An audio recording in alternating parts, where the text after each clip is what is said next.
এখন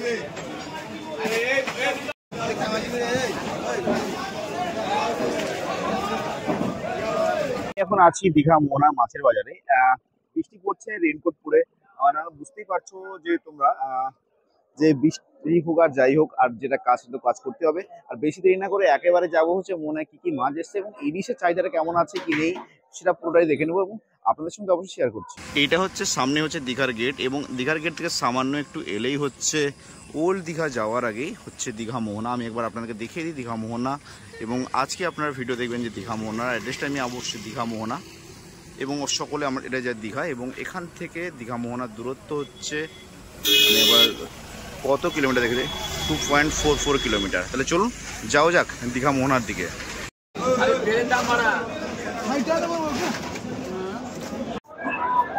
দীঘা মোহনা বাজারটা এই মুহূর্তে ভিড়ের যদি কথা বলি অনেকটাই পরিমাণে ভিড় আছে এবং তার সাথে বলে রাখি মাছের যে নিলামিগুলো হয় ওগুলো দেখতে খুব ভালো লাগে। এই যে বোঝাই করে একবারে মাছ যাচ্ছে এবং এইসব নোনা সমুদ্রের মাছগুলো খেতে কিন্তু একেবারে পুরোপুরি দুর্দান্ত লাগে। তাহলে চলুন দেখি ইলিশের চাহিদাটা কোথায় আছে।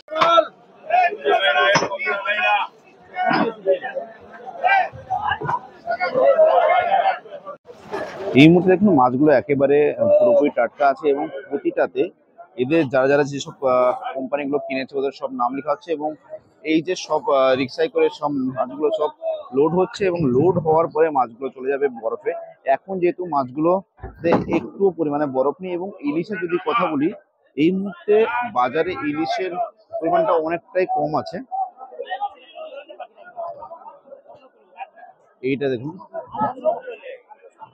ইলিশের পরিমাণ যদি বলি ইলিশটা একবারে কিন্তু নোনা জলের যদি মাছের কথা বলি দীঘাতে এই মুহূর্তে নোনা জলের মাছের চাহিদা প্রচন্ড। সবাই এখন একেবারে নোনা জল। আর আমি ভিডিওটা করছি আজকে হচ্ছে 30 তারিখ, মানে বুঝতে পারছি আজকে হচ্ছে 30শে জুন এবং আমি ভিডিওটা আপলোড করবো যতটা পারবো সম্ভব তাড়াতাড়ি করার চেষ্টা করবো ভিডিওটা আপলোড।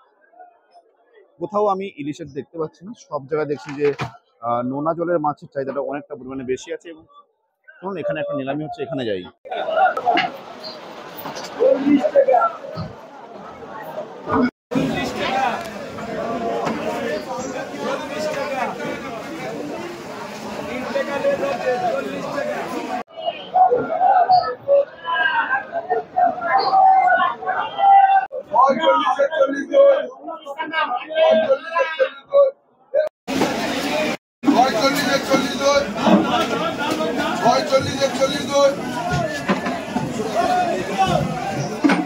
এখানে কাঁকড়াগুলো বেশ ভালোই আছে।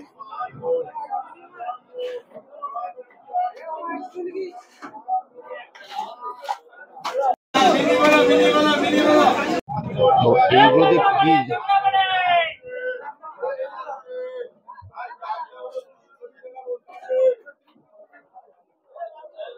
বিভিন্ন প্রজাতির মাছ যাকে বলা হয় যে এইসব মাছগুলোর নামও কি সেটা হয়তো এগুলো প্রায় অক্টোপাস মনে হচ্ছে।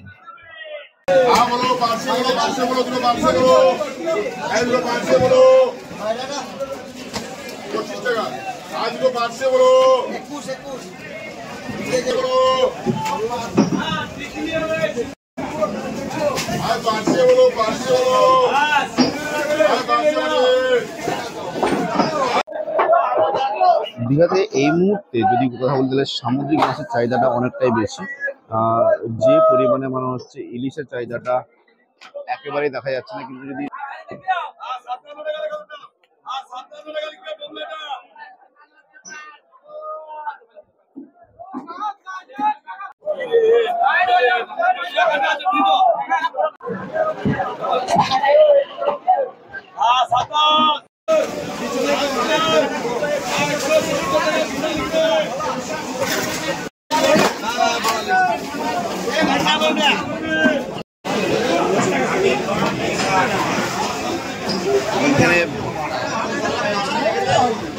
এই ভেটকি মাছগুলোর সাইজ মোটামুটি ভালোই আছে।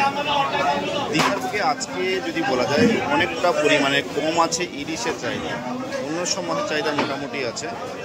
সব জায়গাতেই অন্য সব মাছের ইলিশের চাহিদাটা অনেকটা পরিমাণে কম।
একদম তারা বড় সব ছোট আর কিছু নাই। 105 টাকা হয়ে গেছে।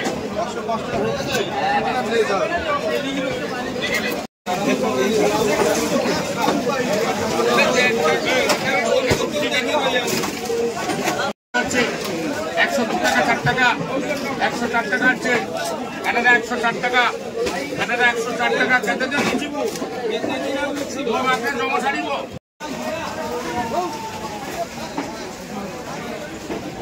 তাহলে আপনাদের সকলকে আজকের ভিডিওটা কেমন লাগলো অবশ্যই জানাবেন এবং আশা রাখছি যে আজকের ভিডিওটা আপনাদেরকে অনেকটাই বেটার লেগেছে। এবং আপনাদেরকে বলে রাখি যারা যারা আপনারা দীঘাতে কিংবা অন্য কোথাও মাছের ব্যবসা করতে চাইছেন না, ওনাদের জন্য বলবো যদি আপনারা একটিবার হলেও দীঘাতে আসেন এবং দীঘার মাছের বাজারটাকে একবার ঘুরে দেখুন। ওল্ড দীঘা নিউ দীঘা আপনারা যেখানেই থাকছেন না কেন, যদি দীঘার মাছের বাজারটা ঘুরে দেখেন খুবই ভালো লাগবে। তবে বলে রাখি একেবারে সকাল সকাল আসবেন। আমি গেছিলাম একবারে 5টা থেকে 5:30টার ভিতরে। আপনারা চেষ্টা করবেন যে আরও সকালে যেতে, তাহলে আরও বেটার হবে। যেহেতু এই সময় ইলিশের চাহিদাটা প্রচণ্ড পরিমাণে আছে, কিন্তু ইলিশ মাছ বাজারে একটাও নেই। দেখতে পেলেন আমি আপনাদেরকে একটাও ইলিশ দেখাতে পারলাম না, ওর জন্য আমি খুবই দুঃখিত। এবং বলে রাখি পরবর্তী সময় যখন ইলিশের চাহিদাটা হবে, ইলিশ মাছ যখন বাজারে আসবে অবশ্যই আপনাদের সঙ্গে শেয়ার করব। ইলিশ মাছ শেয়ার করব না তা তো হতে পারে না। আজকের ভিডিওটা বেশি বড় করব না, এইখানে দিয়ে এন্ড করছি। এবং বলে রাখি আপনারা যারা যারা দীঘাতে আসছেন অবশ্যই একটিবার হলো দীঘার মোহনায় আসুন, মাছের বাজারটা ঘুরে দেখুন। তাহলে সবাই ভালো থাকবেন, সুস্থ থাকবেন এবং আমার ভিডিও দেখতে কিন্তু